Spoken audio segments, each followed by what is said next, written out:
Bonjour, je suis frère Clément Binachon, je suis dominicain au couvent de Marseille. Je suis là pour vous parler de la place de l'effort dans la vie spirituelle. Je voudrais essayer avec vous de réfléchir pourquoi l'Église nous demande ces efforts, ces petits exercices que sont le jeûne, l'aumône et la prière. Avant de les regarder en détail, essayer de comprendre leur signification spirituelle pour notre relation à Dieu tout simplement. Aujourd'hui, on voudrait commencer avec quelque chose d'un peu introductif sur la signification du carême, la signification de l'effort, et plus particulièrement vous demander ou essayer de comprendre un changement de logiciel, un changement de perspective. Parce que souvent, les chrétiens, quel que soit le continent dans lequel ils vivent d'ailleurs, se posent une mauvaise question. Quand commence le carême, et ça vaut surtout pour les questions de jeûne, ils demandent s'ils ont droit de faire quelque chose ou non. Vous savez, est-ce que j'ai droit de rajouter de la sauce tomate dans mon riz le vendredi pour que ce soit encore du jeûne? Et si je prends une pomme, est-ce que j'ai droit? Est-ce que c'est encore du jeûne? Et donc, en fait, on est dans une perspective un peu légaliste, c'est-à-dire une perspective où on cherche à obéir à la règle plus qu'à faire grandir quelque chose. Et le problème, c'est que c'est pas du tout la perspective de l'évangile. C'est pas du tout ce que Jésus nous demande. Jésus dit pas à ses disciples, si vous faites ça, ça et ça, vous serez en règle et c'est bon, vous serez tranquille. Jésus, il laisse à ses disciples un seul commandement. Il leur dit, aimez Dieu par-dessus tout et son prochain comme soi-même. Et donc, le changement de logiciel qu'il faut réussir à faire quand on entre en carême, pour vivre un vrai carême chrétien, c'est d'arrêter de se dire, est-ce que je suis dans la règle? Mais plutôt, est-ce que mes efforts vont faire grandir l'amour de Dieu en moi? Est-ce que je suis en train de prendre soin de ma vie spirituelle et théologale, de ma relation à Dieu, et non pas est-ce que je suis dans les clous de ce que demande l'Église? Les clous, ils sont pratiques, parce qu'ils nous permettent d'avoir des ordres de grandeur et d'éviter de se faire des films. Mais ce qui compte, c'est de faire grandir la vie de Dieu en nous, la vie de la charité, son amour en nous. Et donc les petits exercices que le carême nous invite à faire, le jeûne, la prière, l'aumône, les dons, c'est pour faire grandir cet amour en nous. Et donc, la question, c'est pas tant exactement j'ai respecté mon effort de chaque jour, vous voyez. On n'est pas dans la performance, on n'est pas dans un truc mathématique, on est dans la croissance d'une vie. Et moi, j'aime bien l'image du potager. Si vous avez oublié d'arroser un jour votre potager, c'est pas la fin du monde, vous n'avez pas raté votre culture. Mais le lendemain, vous y mettez et on continue et les plantes vont grandir. L'amour de Dieu, et d'ailleurs c'est une image que Jésus emploie très souvent, une image agricole, c'est quelque chose qui pousse en nous. Et donc le carême, on va prendre soin de ce petit potager de notre cœur pour que la plante de l'amour de Dieu grandisse.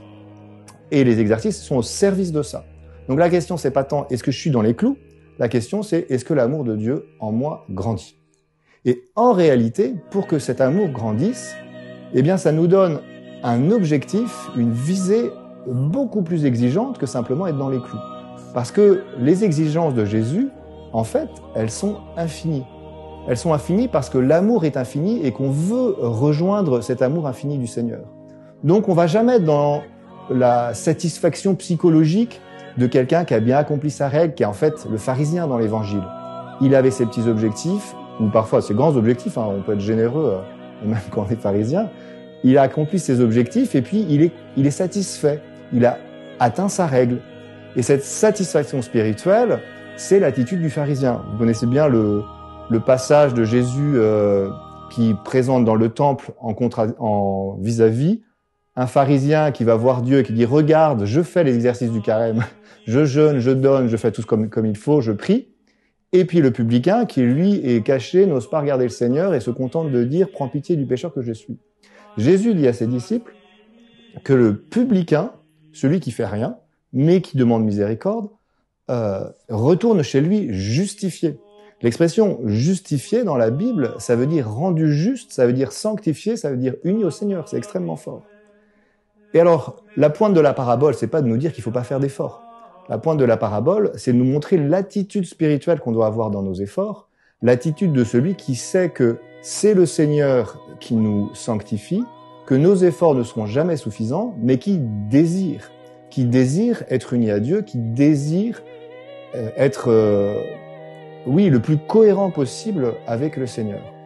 Et comme la cohérence avec le Seigneur, c'est la cohérence avec un amour infini, bien en fait, on va toujours être, quelle que soit notre avancée spirituelle, qu'on commence et que ce soit la première année en 2025 qu'on a décidé de prendre le carême au sérieux, ou au contraire qu'on est né dans un monde catho, dont on était tout petit et qu'on a toujours fait le carême, l'un comme l'autre, eh bien en fait, ce qui va montrer qu'il a la bonne attitude spirituelle, c'est pas les performances d'exercice qu'il va faire, c'est ce désir d'aimer. Désir qui est toujours un peu insatisfait. Désirer, c'est aimer quelque chose qu'on ne possède pas complètement. Quand on possède quelque chose, on arrête de le désirer. Vous voyez, je désire boire du vin. Une fois que j'ai mon verre de vin dans la main et que je l'ai dans la bouche, le désir s'arrête. Il y a la possession. Pour l'amour de Dieu, c'est pas la même chose, c'est pas comme un bien matériel. Plus je l'aime, plus je désire l'aimer davantage. Et donc, la dynamique de l'amour, c'est qu'il reste toujours une certaine insatisfaction. On se dit qu'on n'est pas à la hauteur de l'amour du Seigneur. Mais c'est pas quelque chose qui nous déprime, c'est pas quelque chose qui nous arrête et qui nous empêche d'avancer, c'est au contraire quelque chose qui nous stimule, quelque chose qui nous donne envie d'aimer plus, voyez. Comme des fiancés qui se prépareraient au mariage, s'il y en a un qui dit non, c'est bon, j'aime mon fiancé suffisamment, tranquille, pas besoin d'en faire plus, vous voyez, on aura un petit stress, on se dirait il y a peut-être quelque chose qui va pas. Au contraire, s'il l'aime vraiment, il va avoir envie d'aimer plus, vous voyez, il y a une dynamique de l'amour. Et donc dans nos exercices de carême, dans notre effort dans la vie spirituelle, c'est cette dynamique-là qui a une petite fond d'insatisfaction, mais c'est de l'amour. C'est pas par rapport à une règle à laquelle on devrait bien obéir et qui nous laisse tranquilles. Et donc je pense qu'il y a un vrai changement à faire parce que la société, la culture contemporaine est beaucoup dans la règle, dans l'obéissance et on perd cette perspective de la croissance de l'amour. Et puis en plus c'est beaucoup plus stimulant parce que ça nous permet d'être inventifs, ça nous permet d'être créatifs, de pas simplement nous contenter de dire ok j'obéis la règle, mais en fait je veux grandir dans l'amour.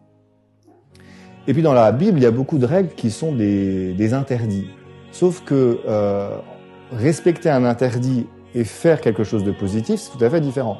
Respecter l'interdit du blasphème, ça ne veut pas dire prier. Respecter l'interdit de l'adultère, ça ne veut pas dire aimer sa femme. Donc bien sûr, il faut respecter les interdits, mais ce que le Seigneur attend de nous, c'est qu'on fasse les choses positives.